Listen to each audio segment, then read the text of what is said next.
Roger, go for deploy. Alrighty, gang. Boom. Welcome back. Part 2.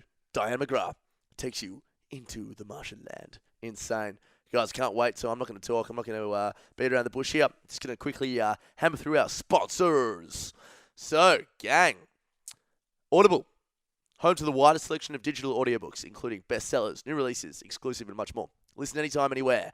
On your tablet, mobile, or desktop. Get our free app. Audible is offering listeners of Adventure Fit Radio a free audiobook download with a free 30-day trial. Let's give you all you guys the opportunity to check out their service. Download your free audiobook at audibletrial.com/ADVF radio. Again, guys, that's audibletrial.com/ADVF radio. I'm going to keep recommending Stephen Hawking's A Universe from Nothing. There was a really cool part in the book, and I can't remember what it was. It was something to do with the universe. Yeah. Very good. Guys, this podcast is also brought to you by Loxam Solutions. Loxam Solutions is a boutique consulting and business support company. It is focused on business consulting and commercial services. The key to their success has been through the application of a pragmatic approach combined with entrepreneurial spirit to achieve our clients' outcomes. Their philosophy is simple: deliver well-defined, measurable business outcomes to their clients through the engagement of subject matter experts with the real-world experience. They can be found at loxamsolutions.com.au. This podcast is also supported by No Days Off Supplements, gang. NDO Subs is a newly formed company that aspires to build a trusted brand by having honesty, integrity, and loyalty as the cornerstones of their relationships with all their stakeholders. From suppliers to customers to sponsored athletes and individuals, they will work hard to ensure all receive the utmost attention and support, and that harmonious relationships, I've done it again, are mutually beneficial for all. Guys, use the code ADVF radio when purchasing to receive 10% off all subs, guys, at ndosubs.com. ndosubs.com. Subs.com. Okay. Finally, this podcast is proudly supported by Adventure Fit Travel. Adventure Fit Travel is an adventure travel company for the fitness community. Head over to www.adventurefittravel.com, gang, to check out all our trips, all our blogs, our blogging team, special offers and more. Alrighty, gang, here we go. Part 2, Diane McGrath.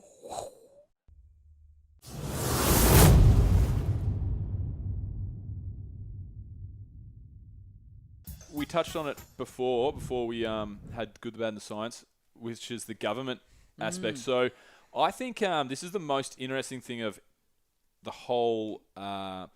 This is the most interesting part of the whole experience for me. For you guys, having to start your own, or having the ability to start your own government. So that's insane.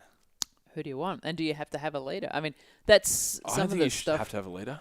Well, Isn't that You can silly? do whatever you want. So what Exactly. actually, are you governed by the director of Mars One? Nope.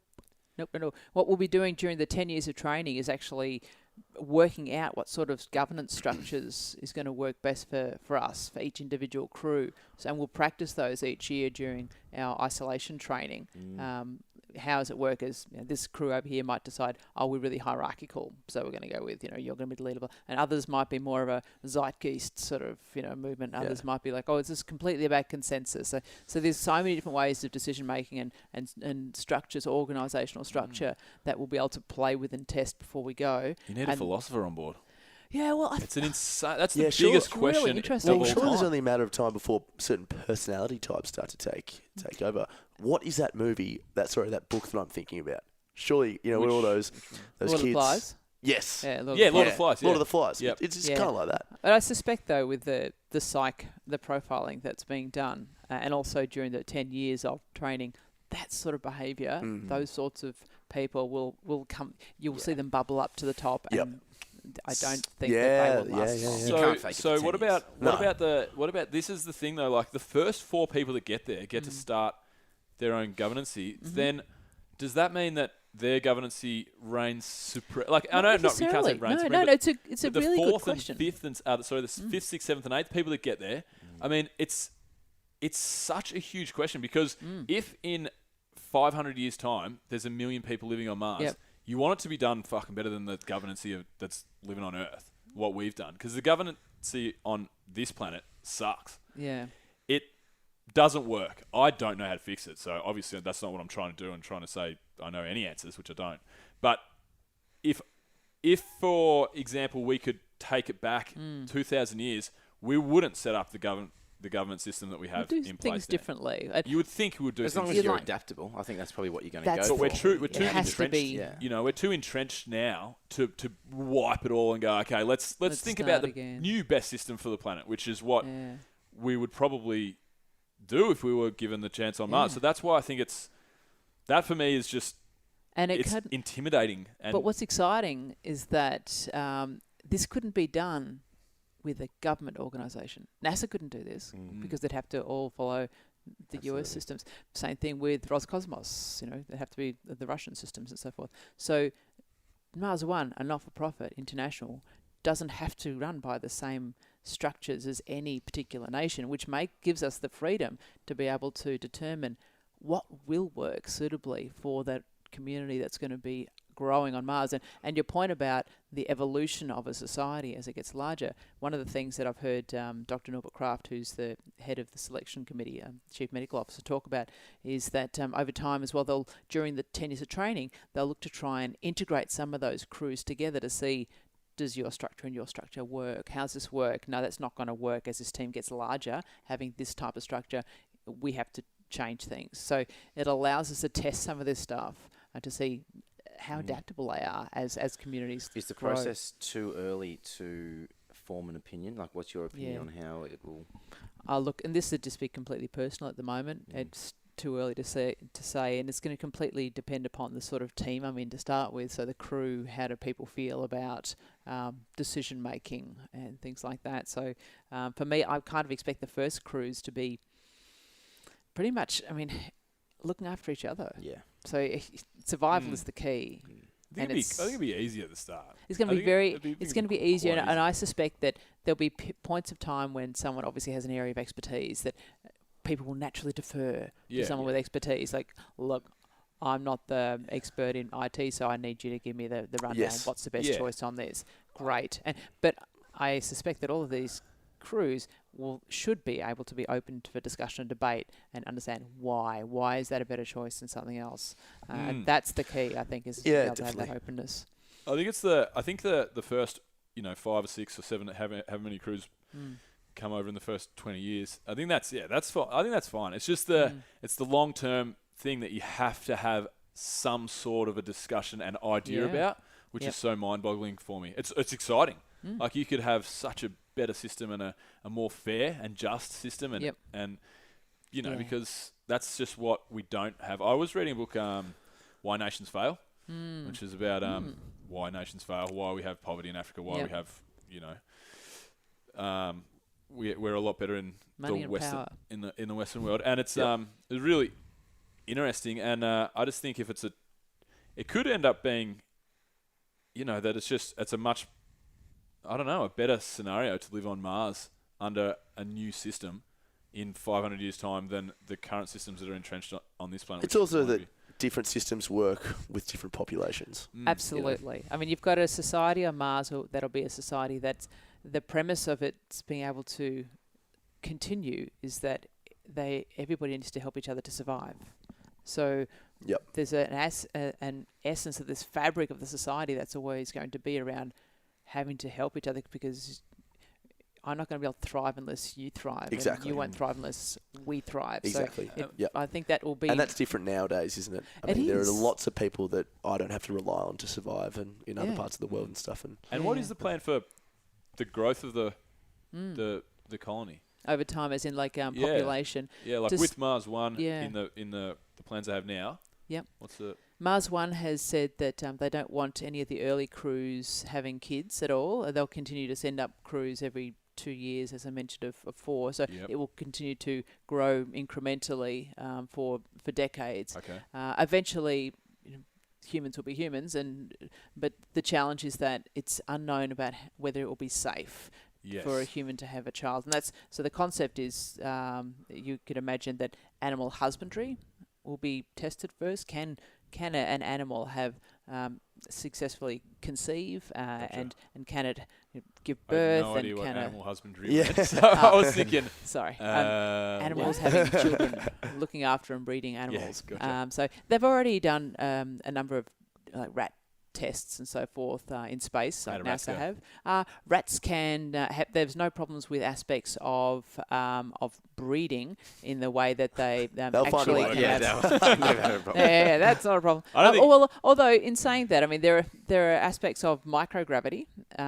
Fluids are affected by gravity, of course, and so and same what thing. does microgravity technically mean? So zero gravity or 38% of Earth's gravity. So Just lesser gravity. Lesser gravity, Yes, yeah. Gotcha. And radiation as well. So fertility is affected by Yeah, that was big. radiation as well. So Don't they think there might be long, kind of strange-looking kids born? I don't that know the- Weird about fingers. long. Talking right now. green kind of. That's what I bulbous read on eyes.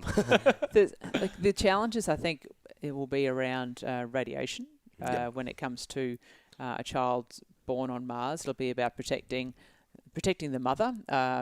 And also the potential father, because of course, the success of conception is two people, and men actually usually have a higher risk of infertility when exposed to radiation than women do, of course, because the ovum is a lot bigger than the sperm, and so it's much more, a bit more protection. Yeah. It's all inside for a woman, not so. It's so lots of reasons why infertility could be a problem for males as well. Women. You want to make sure you're protecting that fetus for as long as possible and reducing exposure to radiation so that they actually can get to that birth stage healthily. They say you shouldn't stand too close to a microwave, or you shouldn't have your computer on your lap for a long amounts of time, purely because of that reason. Yeah. Really? Yeah. So Do you think Don't do maybe in the future, wouldn't it be weird if? So remember how? You know how I just spoke about? I think I read somewhere, like I have no real basis with this, but with You're not a scientist. make it up as you go along. Spit the it lack out, of- Poindexter. with the lack of gravity, I remember reading somewhere maybe that with the lack of gravity, it would make the children would be born with different proportions. You're Because really holding on to this one, aren't you? no, because I just think that if it gets to the point where we can have kids on Mars, but the children come out and they're Well, it's going to be harder to push them out. Piece of spaghetti. skinnier and leaner, like they grow differently. Won't it be weird if in 50 years' time we decide to populate Mars and start to have children inside of the colony if they just look like Martians?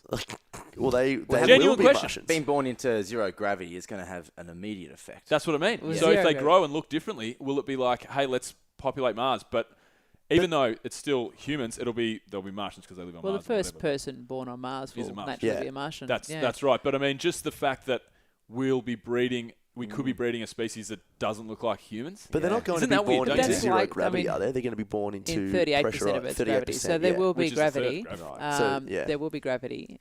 So fluids will still move in I'm gravity. just running a fucking Yeah. science fiction movie in my head right now. What do you want to call it? But look, there's potential for The things Martian to too. be for so fetal development and also the development of an infant can still be affected by radiation and as well as gravity too. But so we radiation's the don't number know. one Radiation's the concern. big one. Yeah. There's a lot of fetal abnormalities that occur through exposure to radiation here on this planet.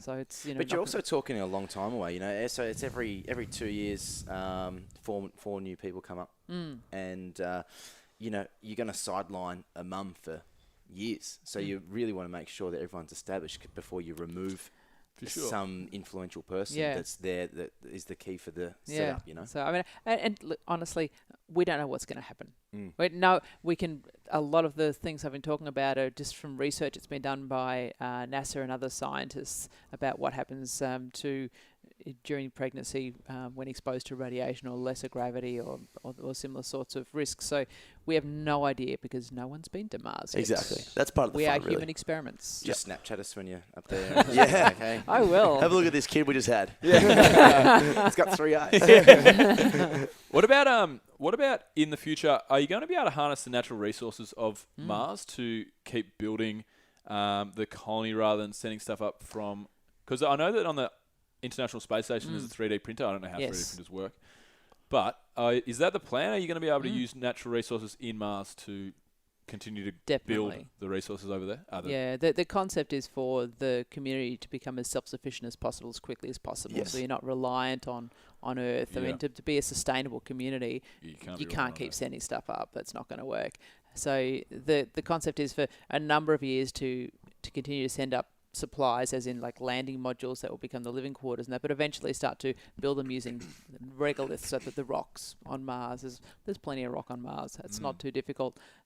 When it comes to 3D printing, that's going to be a must. That's going to be a part of any sort of space exploration in the future. Yeah. Mars One's had its life support systems assessed by Paragon, who do the work with NASA in this sort of area too. And one of the recommendations has been that you need to make sure that you include a lot of plans for 3D printing, so additive printing, so 3D printing, so that for your supplies, be able to reproduce your own supplies as you need to on Mars. So that's really, it's a must. I know people that 3D print food today. NASA did an interesting research project where they had someone 3D print a pizza. So Wow. 3D Whoa. printing food, That's yeah. sick. I haven't So- I want tasted a it. I 3D have no printer. idea what it's like. I want a 3D pizza. So speaking of food, then, what initially, what are you going to be eating for the first 4 years? Well, for the first few months, it's going to be continued to be consuming space food, so Nice. freeze-dried stuff that you rehydrate. But eventually, one of the first projects that we'll have when we get to Mars, other than completing aspects of construction, is to start to grow stuff. So hydroponics, so a lot of plant-based food predominantly. And so Mars One's concept is hydroponics supported by insects and algae. So you Okay. get a really, which are very, very high in Algae's meant to be great for us. fantastic. So really high in omega-3s, Yeah. also in protein, iron, calcium as well, which sometimes isn't as efficiently consumed through plants. So especially iron, for example, there might be a heap of iron in a lot of plant food, but it's non-heme iron, and so it's you need to eat 20,000 times more of it than you do heme iron to be able to have it absorbed efficiently. So insects are fantastic. I have crickets pretty regularly. I've been eating crickets and cricket powder for a while now. I use it as a supplement in my diet. Right. Yeah. Instead of spices, I tend to throw a couple of grams of cricket powder in my stir fry or whatever. Really? Yeah. What does it taste like? They're like, well, the exoskeleton of a cricket is exactly the same compound as the exoskeleton of a prawn. So Okay. if you grill a prawn and you chew the outside, it's sort of got a briny, sort of slightly salty kind of flavour. Exoskeleton. Well, Sounds so, the outs- Yeah. so interstellar. Doesn't it? We're talking about The prawns. shell. And I'm like, the fucking outs- exoskeleton. Yeah. Sick. Well, I'm I'm so a prawn. excited. People call me the prawn Do they? because you look kinda bite the head prawn-like. off and keep the body. Really sucks. Now, you Your sure bodies, didn't have a your girlfriend. bodies. No, Yeah, so no, I'm really crickets are really quite tasty. A friend of mine refers to them as land prawns. Oh, yeah, right. Land prawns. Or lawns, depending on what you want to call it. I call them lawns. I've never heard of it. Sweet. So what about exploration? What about obviously setting up the colony and getting everything up and running is priority number one. Is priority number two getting out and are you going to be able to travel long distances to explore when you're over there? Is there going to be a system for that, or is it just going to be you're going to have a vicinity you're going to be able to? For the roam early around? cruise, because we'll be quite limited with our resources, so we will have Is it a like the limited Martian where you radius. only have you have a battery powered rover that can only go so far? We'll have 2 rovers on the planet. We'll be there before the first crew get there because they'll be doing the work to establish the actual colony, click it all in place essentially, Click it all in and a bit like a Lego set. Sweet. But they're limited in their range, of course. So that's one of the challenges. We won't be able to go excessively long distances for quite some time unless we do a bit of a modification under the hood. So Matt Damon style. Pimp my ride. Put a TV in there. So, because one 3D of the things that, if we're to try and find out whether life has existed on Mars, is, I don't know how much you know about that, I don't know very much, but getting an ice core sample from the poles would be one of the smartest, most efficient ways to find out if there was life on Mars, right? But you're not going to be able to make it to the poles, would you? Well, the poles are going to be a bit far away for us. Yeah. The concept is that we'd be in the northern plains, probably around the 35 to 40 degree line, and so you're be a bit of a hike to the north. If you're looking at a world map, you're in Europe, kind of. Yeah, exactly. That's nice. So mid-Europe sort of Europe's thing. nice. So yeah, Yeah. I like Europe. But so we won't get to the north probably in my lifetime, Right. most likely. But it's not to say that we won't find aspects of life or things that indicate For life sure. on Mars. It's not just in the poles that you might find this. I mean, Yeah, how else do you go about it? anywhere where there's caves, like Mhm. underground sort of Warmth? areas. So there's anywhere where it's going to be a bit warmer as well. Mm. So anything if you can get towards the more equatorial regions. Yep.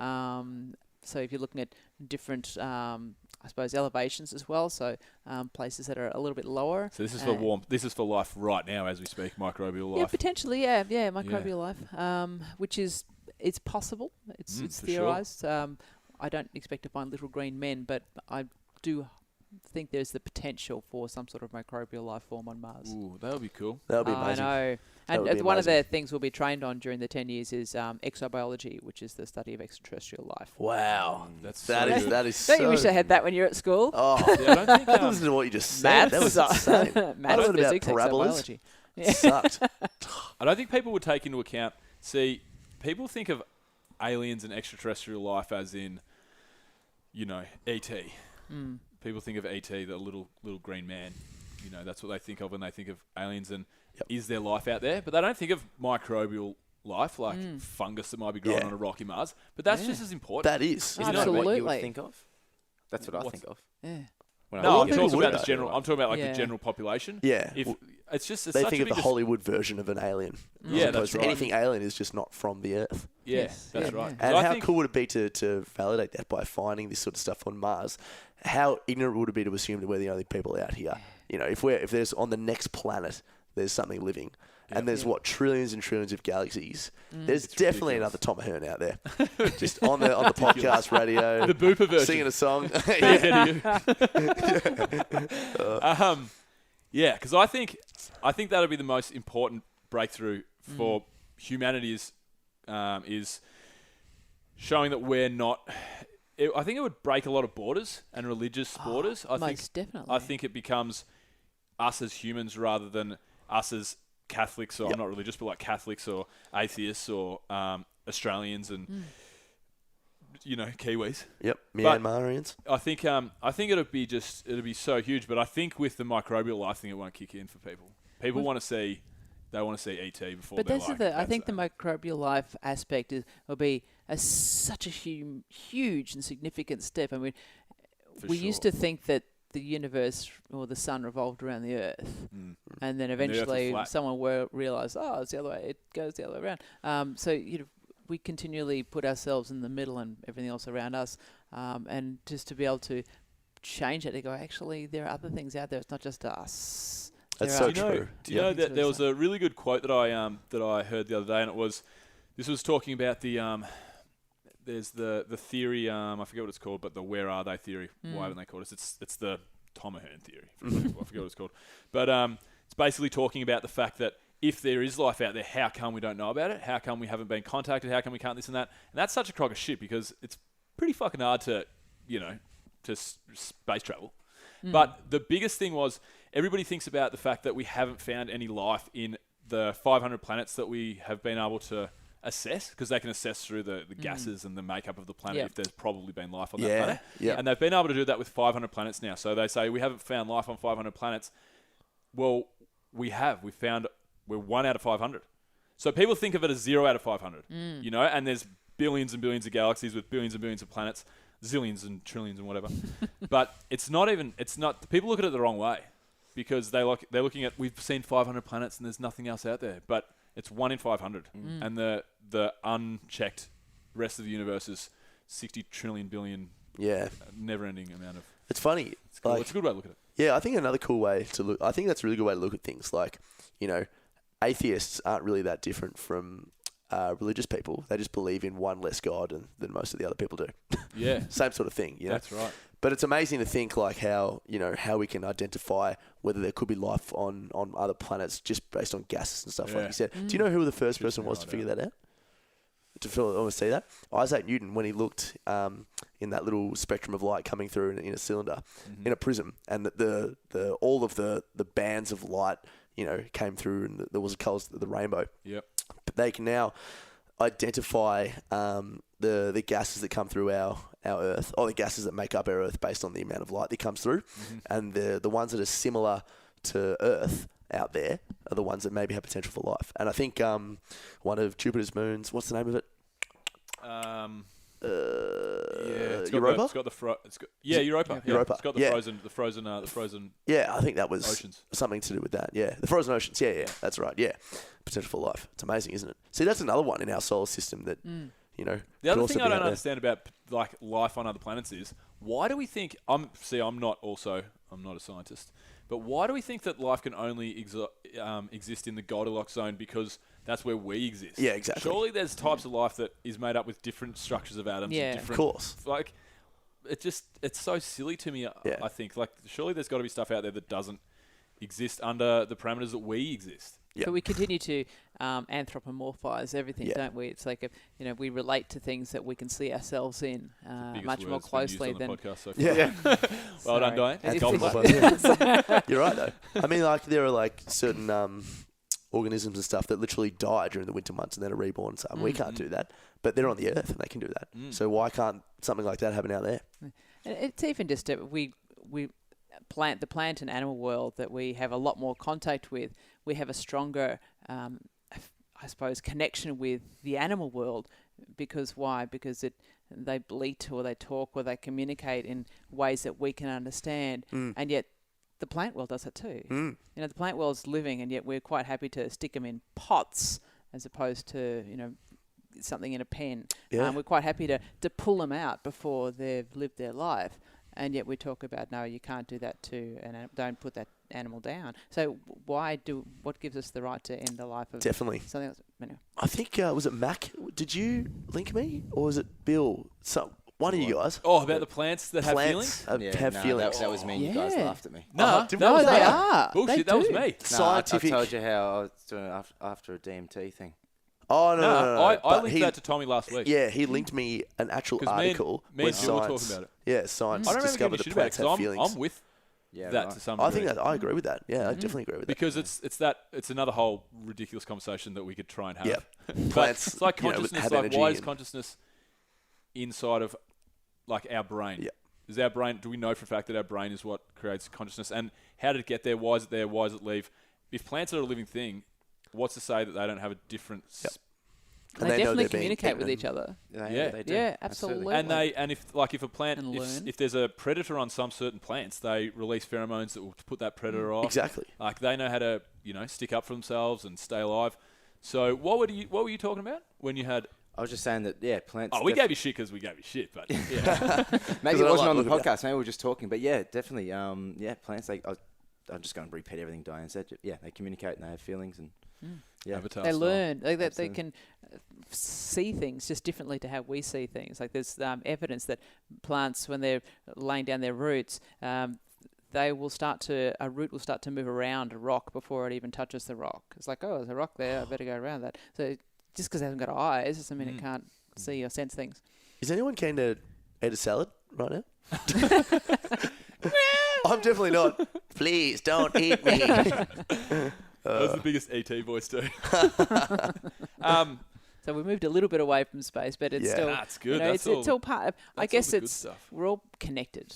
We're all Yep. connected. It doesn't matter what. We're all. What do they say? We're all made of stars. Yeah, that's right. We're made of stardust. I actually touched on this in my book. Let's just give it a plug. I mentioned that we are just consciousness, and we are like sunbeams. We don't know where. So you're physically sitting over there, and I'm here, but you have this energy around you that I don't know where you stop and I start.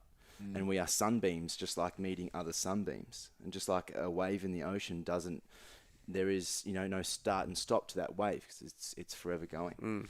So when a real classic example is someone's radiating heat. It's it's off them, but you can feel their heat 30 centimeters away. So that's what consciousness is, and that's our energy.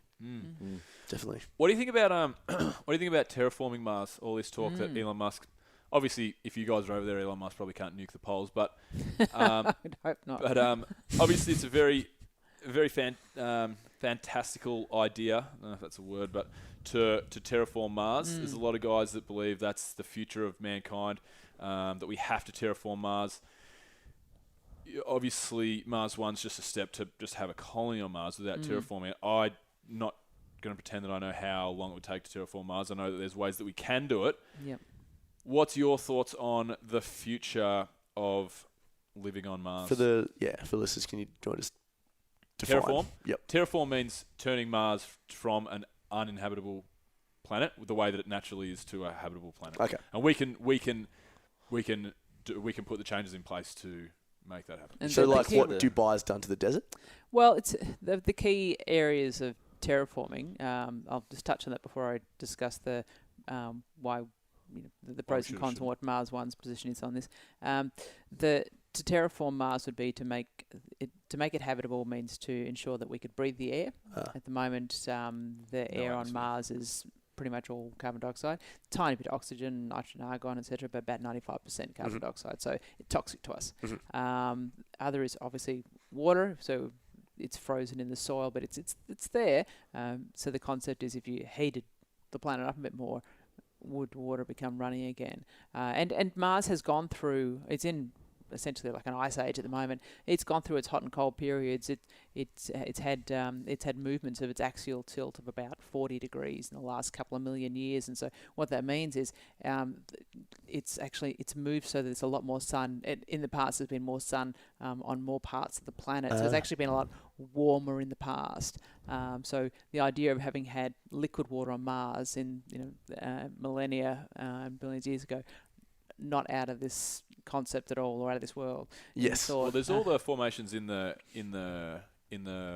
soil, and where it looks like old running remnants of where a river would be, and where a gorge You would see be. like parts of it like meandering off, and you see geological those kind of formations of what. horseshoes. And Correct, and some of it's dust formed, and some of it is historically been potentially thought to be created through movement of water. Lava has been a big one as well. Has formed a lot of the Same sort of shapes of the planet. So, and impact craters is another one too. During the bombardment period, the northern plains is thought to have been an area that might have been hit by the size of something like Pluto. So huge. About 40% of the planet was from a single. Like the plains is about from a single impact. So could terraforming happen? It could. The concept could work. You'd have to heat the planet up, and so to create greenhouse gases. We're very good at create heating an things atmosphere. up. Really good at that on this planet. Do what we did here. Really good. I was doing pretty well. I had a Weather- big meal just then. And it's really warm in here now. Yeah. Thank you, Tony. Thank you.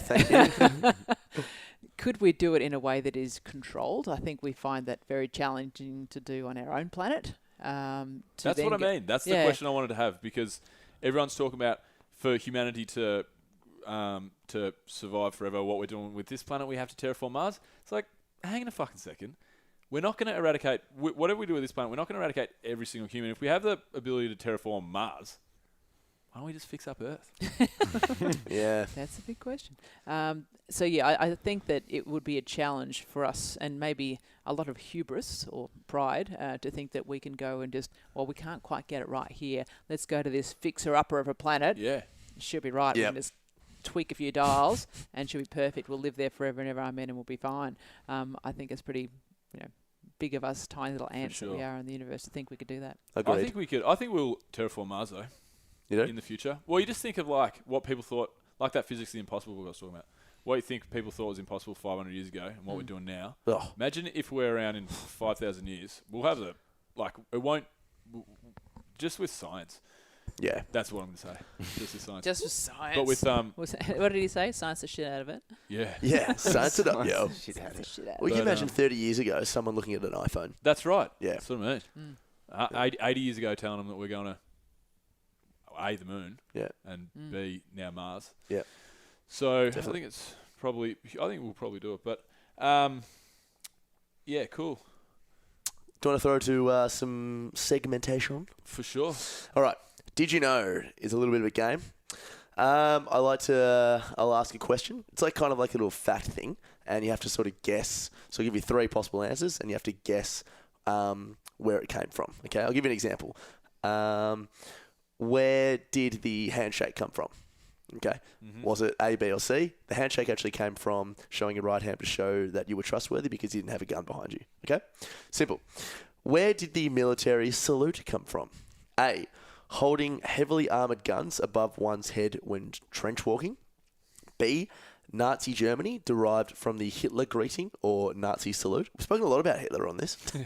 Or C, medieval times when lifting a veil off a knight's armour to speak to the king. C. Macca. C? Diane, what are your I'm going thoughts? to go with C as well. C? Bill? Throw something in there just to be stupid. I think A. A? I think A. Yeah. I don't think the Hitler thing. Don't think B. It was C. It was C. There you go. High fives it out. Yeah, so they used to lift their veil and speak to the king, so that it became that thing there. Pretty interesting. Alrighty, how long does it take for the average person to fall asleep? Is it A, 7 minutes, B, 15 minutes, or C, 26 minutes? Bill? Put Google away, mate. Oh, no. Just Yeah. B. 15 minutes? Yeah, if that's what B was. Fair enough. He's on your head again. I was trying to figure out. Yeah, go on. Get B. YouTube No, off, mate. B. Diane. B for sure. It's definitely B. Well, it's somewhere between 7 and 15, so I'm going to go with 15. I Okay. actually think it's 7. It's pretty Macca quick. is correct. Yeah. Really? 7 minutes. Before you had the answers, I was going to say 6. 6 minutes? Yeah. Yeah. It's interesting to Really? think how I mean, the average is seven. I mean, that's what they say. The average That's is so quick. 7 minutes. It's so fast. For so many people that I've spoken to, it's like ages. People just Yeah. lie awake. I slept screens. terribly last night. Yeah, that's because they're not Definitely wearing their 6 blue minutes. light blockers. That's it. And all Yes. they do is stare at blue Me and you do. screens all day I and wear all 'em. night. Oh, you wear them as well. Heck yes. Yeah. Oh, I'm How the only good one. is that? I'm the only one in the room. You're that the doesn't only wear one. 'em. I can Oh. tell you. I've been calling them nerds for weeks. Yeah. No, That's they're so awesome. cool. My Um, God, their sleep. So, There's and such a and difference. you mentioned crickets before. Do you shop on Optimoz? Yes, I do. Yeah, when you mentioned that in the flight or flight, Matt, I was like, oh, this yeah, girl knows yeah, where to yeah, shop. yeah. And Anyway, I know, out I there. recognise the. Yeah, that's mine. Bulletproof? I got that from Yeah, Bulletproof. yeah, coffee? MCT oil and. Should we all just apply to Mars? Let's Yeah, I be the do team a- of 4. Let's be the team. I'll do it. I'm very much into Someone has to wear a biohacking. dress though. Yeah. Yeah. It's so good. Well, I mean, my next question was going to be, what are some of the things you guys do to help fall asleep or improve the quality of your sleep? So when did you get onto the blue blockers? You want to explain what they are for people as well? Oh, yeah, Not blue really light know. blockers. For non-nerds. For those who haven't got blue light Yeah. blockers, so a lot of the devices we have in our houses emit blue lights, which stimulates the brain to continue to be awake. Our body is attuned to going to bed when the sun goes down and getting up when the sun comes up, and so the artificial light we've created is stimulating our brain to think, oh, it's still light, still should be awake. Suppresses that melatonin. So yeah, exactly. And so the concept is by blocking this blue light from going into the eyes and thus the brain, that you should be able to help manage that a lot better and be able to sleep better. Because a lot of people don't sleep well because they keep using their devices at night or watching TV or certainly. whatever. Yeah. Yeah. Right Yep. close to their eyes as well. So Yeah, yeah. when they're So I've scrolling on been their phones using them for. Gosh, when did we get them? I think we got them. We've only been using them for about 6 to 8 months or so, and what a huge difference. Have you ever tried to test using them over a couple of days and then not use them? I really notice I when do. I don't use it. Yeah. Yeah, I mean, I've got to a point where my quality of sleep is really good. Like I get about minimum around 55 to 60% deep in REM sleep. So Do you have that little app that shows that? I Yeah. track my sleep. Yeah. Yep.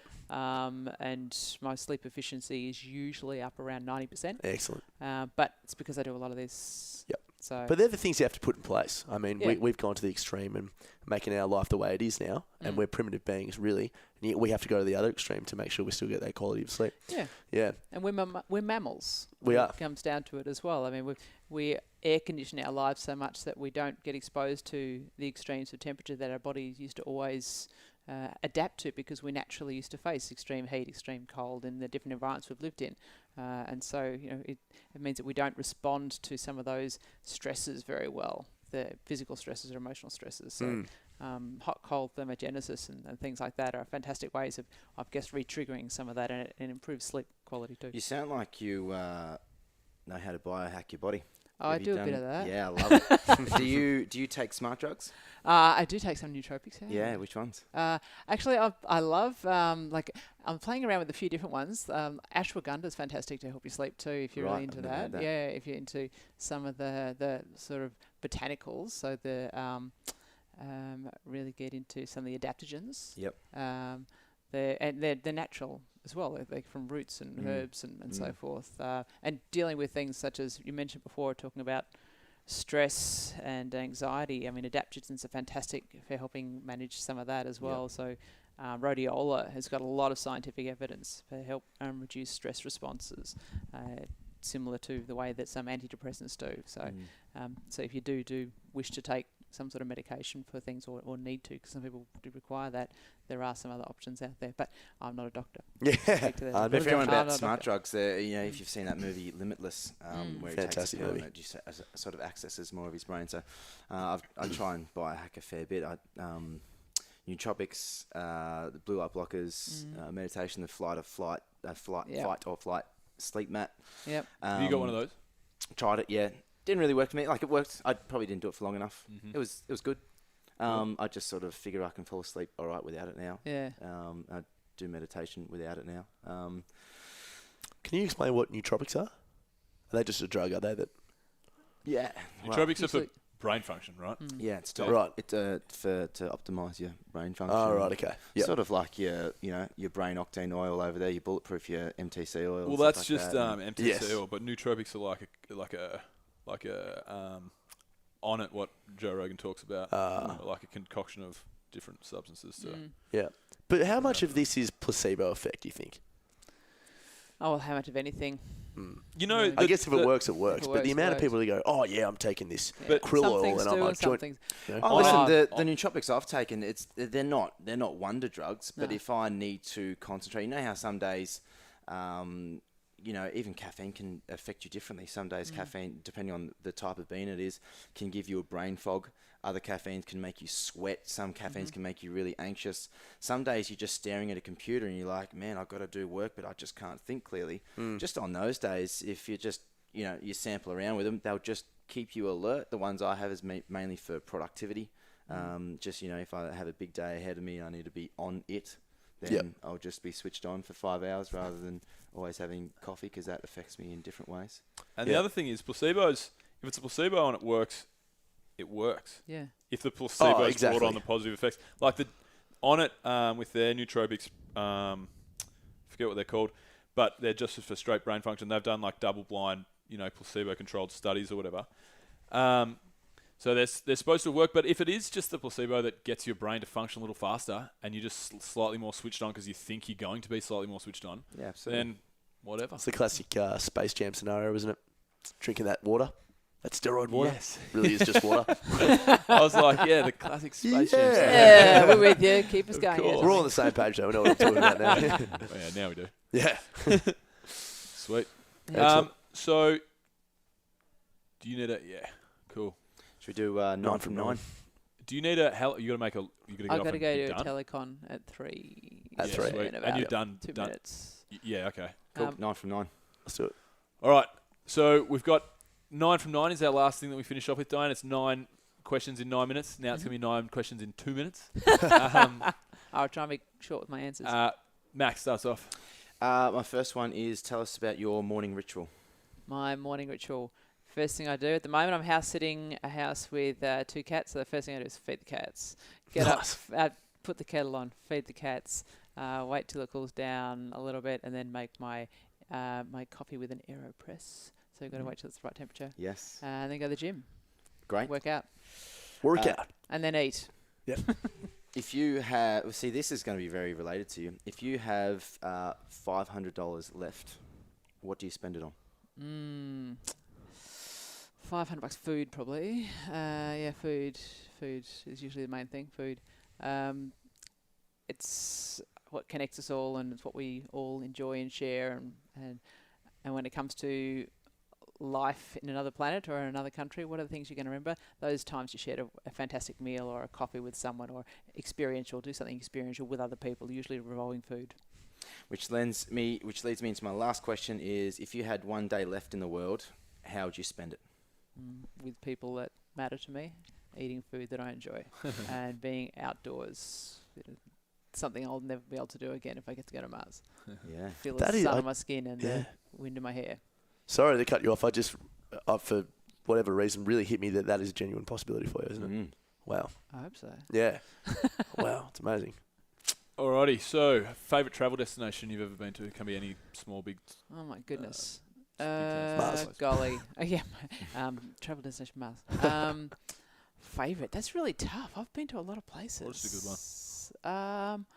I really loved living in Belgium, but I think some of that is because it just gave me as well the opportunity to go and explore other places too. It was Yep. a launch pad For sure. to other parts of Europe. I loved it, but I've loved traveling in Southeast Asia. I cycled from Adelaide to Canberra, and I loved cycling in the middle of nowhere in the extreme heat. Yeah, wherever I am, that I'm enjoying being in the open and the natural environment around me. Okay, it's a good answer. What about favourite destination? This is favourite your dream destination. Oh, Mars. Oh, Can it be? Is it Earth destination? Yeah, or is let's it- go Earth Earth. destination. boring. Yeah. No. Gosh, there's a number of. I'd love to go to Antarctica. I've flown Oh, over big it. time. I've flown over Antarctica. And I'd love to actually go there. I think that'd be pretty amazing. Tick off. Yeah, try and see as much of the world as possible before I Cool. go. Antarctica. This is perfectly applicable again for you right now and your trip to Mars. What are the 3 things, creature comforts, that you want to keep you sane? If you only had 3, you're on a desert If I only island had- or you're on Mars. Mars. Creature comforts. I think music is Mhm. one of them. So whether Favorite it's, band? Hey. Favorite band? Don't really have a favourite band. It's just the idea that someone else could either play music, sing music, or share music. So Cool. I think music's Yeah, Chris fantastic Hadfield. for mood and for keeping people happy and sane. Mhm. That's one of the Spotify. creature food. Food is a very important creature comfort for me. Being able to cook and work with food. For sure. And the other one is a creature. I don't know whether you call it Food was creature kind comfort. of a given. Yeah. Hey, you said it now. But it's what you do with it. You Okay. know, being So, able to, I a big love kitchen. cooking. Big I love- kitchen with lots of options. Yeah, that'd be great. That's not going to happen on Mars, but it'll be a very small space to prepare food. But I'm very creative.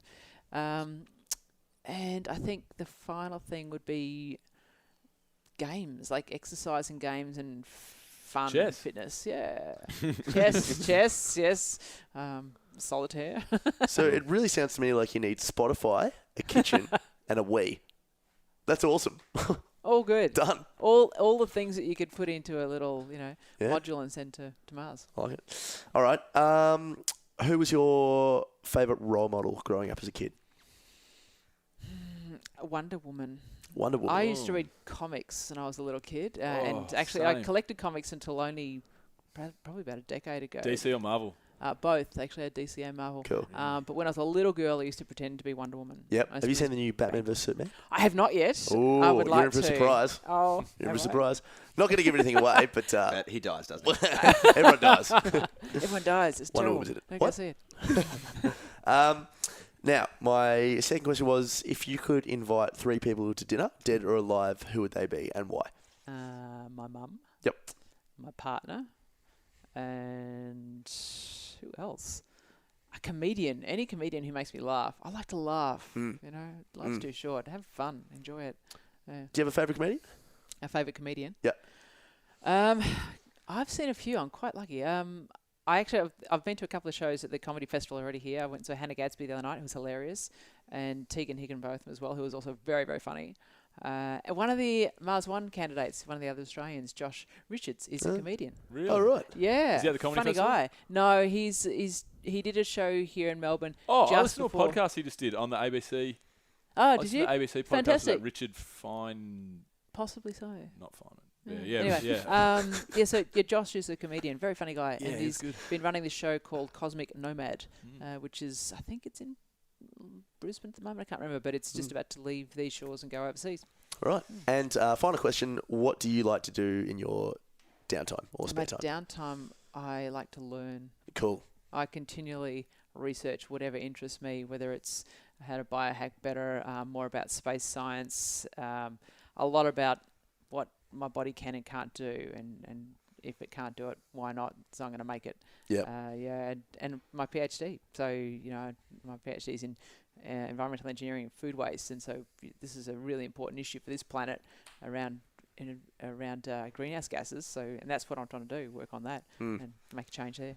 All right. We didn't actually give you enough time, because I know you got to go, to touch on your project that you're working on, but this is the time that you can give a bit of a shout out to what you're doing, Yep. Anything you want to plug, and then how people can find you. So Yep. just Yep. So my research project, it's called Watch My Waste, www.watchmywaste, Yep. .com.au. So it's about reducing food waste in the hospitality sector.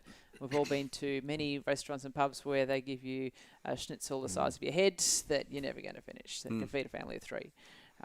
So, it's really about how can we make a difference there. And so we're still recruiting businesses and, keep on coming on. And that's going to be going for a while yet. Before I get to Mars, it'll be finished though. So that's, I guess, the main thing I'm trying to plug. And if you want to follow me, I'm on Twitter. Light and Portable is my handle, which is okay. Cool. and Instagram DA McGrath, and Facebook. So Diane McGrath, Mars One astronaut candidate. We'll put Excellent. links to all that in the show notes. Diane's Watch My Waste and all of her socials, so you guys can find her. So, we good? All Yeah, good? that was awesome. Yeah. Excellent. Thanks, Loved it. guys. So Thanks a lot, interesting. Diane. Oh, that's all right. I could have stayed here and chatted for hours. Yeah. It's like, I actually have to. Alrighty. So, that's a wrap. Guys, mind-boggling stuff, hey?